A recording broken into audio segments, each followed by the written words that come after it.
پرانے زمانے کی بات ہے، ایک گاؤں میں رحمت نامی کا ایک غریب انسان رہتا تھا۔ وہ دن بھر کھیت میں محنت کرتا، مگر اس کی آمدنیات نیک مت تھی کہ بمشکل گزارا ہوتا۔ گاؤں میں ایک رئیس آدمی نواب سلیم بہت امیر تھا۔ اس کی زمینیں حویلیاں اور دولت بے شمار تھی، مگر وہ حرور میں ڈوبا رہتا تھا اور غریبوں سے نفرت کرتا تھا۔ ایک دن گاؤں میں ایک دانشمند فقیر آیا۔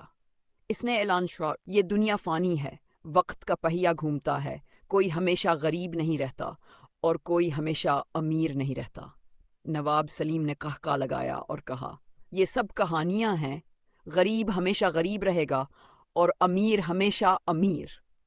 فقیر نے مسکرا کر کہا، چلو میں تمہیں وقت کے پہیے کی حقیقت دکھاتا ہوں۔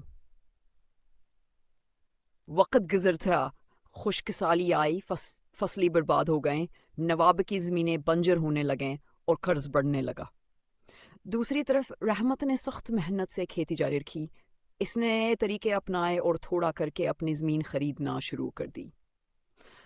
چند سالوں میں رحمت کا شمار گاؤں کے کامیاب کسانوں میں ہونے لگا، جبکہ نواب سلیم قرضوں میں ڈوب کر اپنی زمینیں بیچنے پر مجبور ہو گیا۔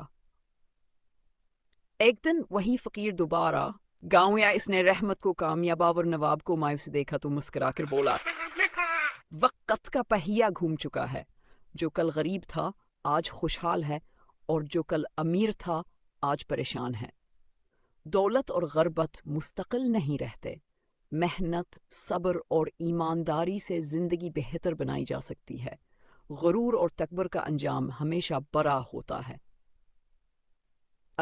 کیا آپ کو مزید کہانیاں چاہیں؟